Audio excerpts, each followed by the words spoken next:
Welcome to Wisdom from the House. This is the month of April, and April is the financial literacy month.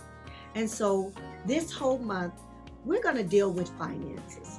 Sometimes, these are topics we don't really like to talk about, but it is so from my heart, and I hope you feel me during this whole month of April, that we're going to talk about getting your finances together.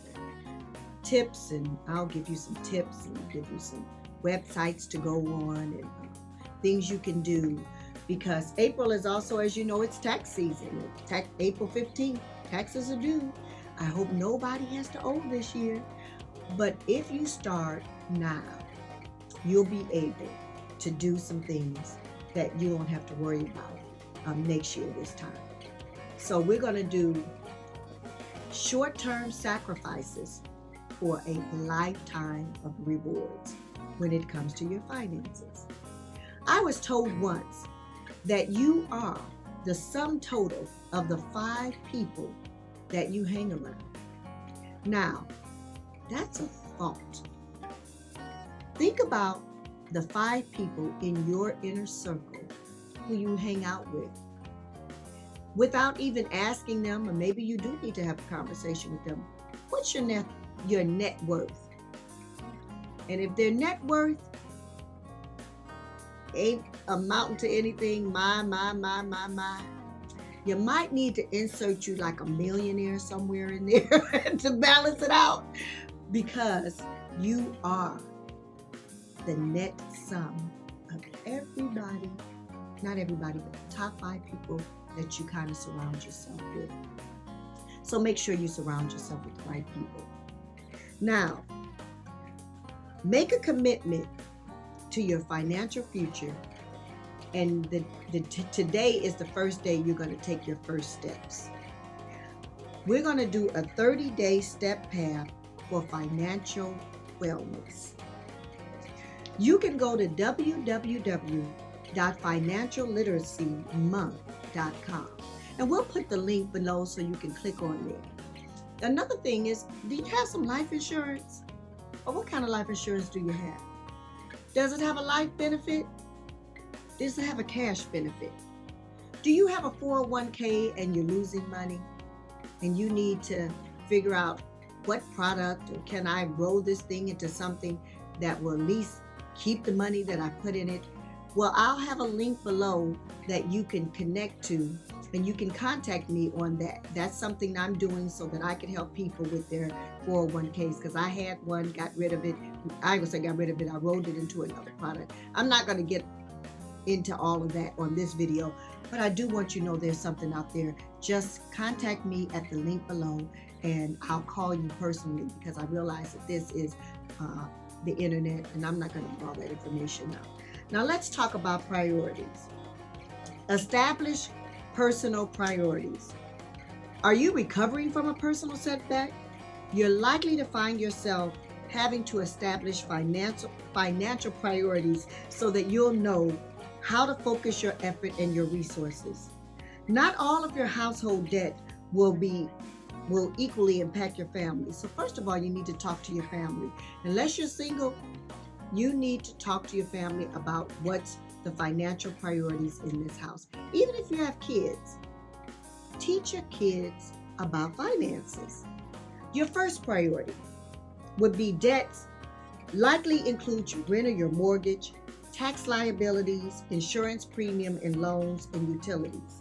Your second priority, I'm putting 3 fingers up, second priority, your debts would include secured loans through financial institutions such as a car loan.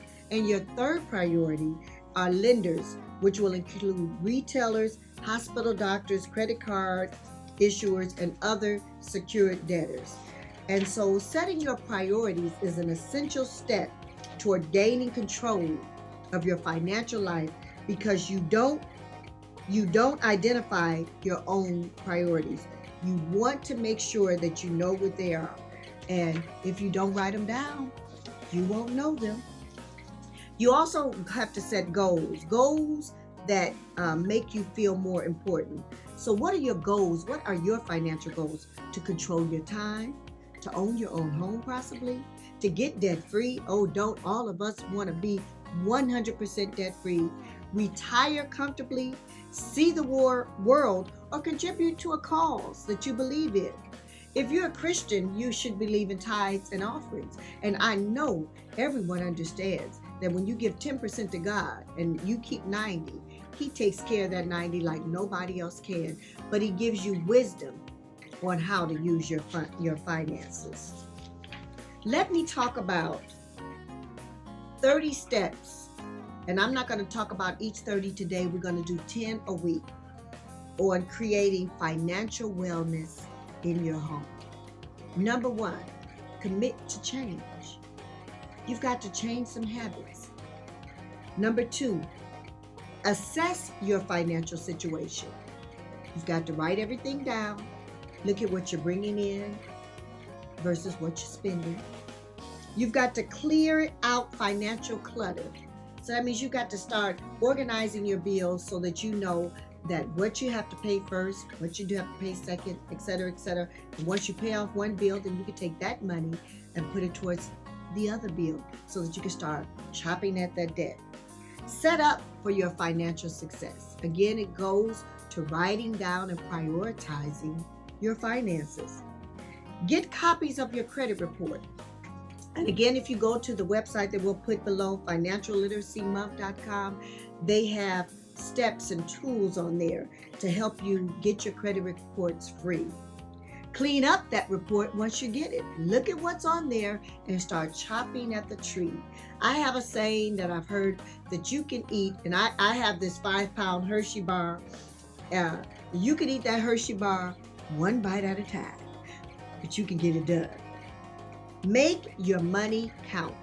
And the products that I have for your life insurance and your finances, if you call me, we can make sure your money counts, and the money that you do save, you don't lose it.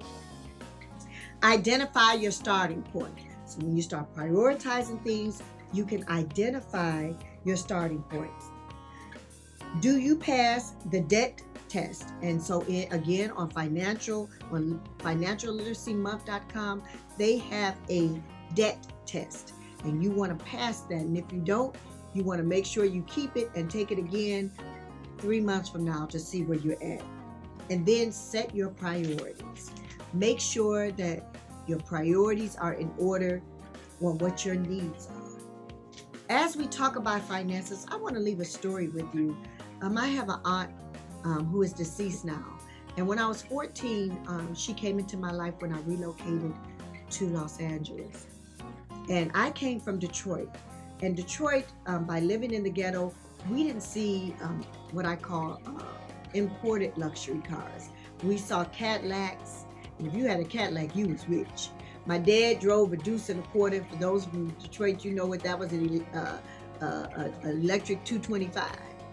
But when I moved to LA, my auntie Bai brought a 550 I think it was an SEL.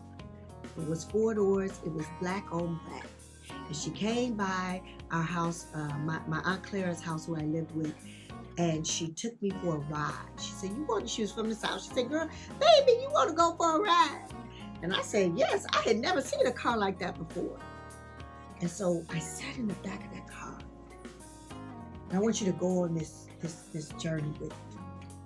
14-year-old girl from Detroit sitting in the back of a Mercedes. I was sitting there riding that car. It felt like I was in a spaceship. And I sat back there and I said to my aunt, I said, Auntie, I have never seen a car like this. I have never even ridden in a car like this. So I said, you know what? When I get grown, I'm going to buy me a car like this. She said, baby, you want to know how to get this and anything else you want in life? I said, yes, I do. Yes, I do.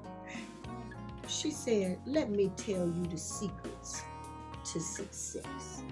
This was a woman who only had a sixth grade education and was a multi-millionaire. Do you think I was listening? Y'all come in a little closer. I got closer. I said, how do I do it? I did. Tell me the secret. Tell me the secret. She said, there's 3 things you gotta do, baby. She said, number 1, you got to love God with all your heart. I said, oh, I do that. Number 2, she said, you got to save your money. I said, I can do that. She said, number 3, you got to work hard. She said, do you hear me, little girl? I said, yes, I do. What did I say? I said, I gotta love God with all my heart. I gotta save my money. And I gotta work hard. She said, with those 3 principles, you could have whatever you want in life, debt-free. So, today, I want you to take those principles.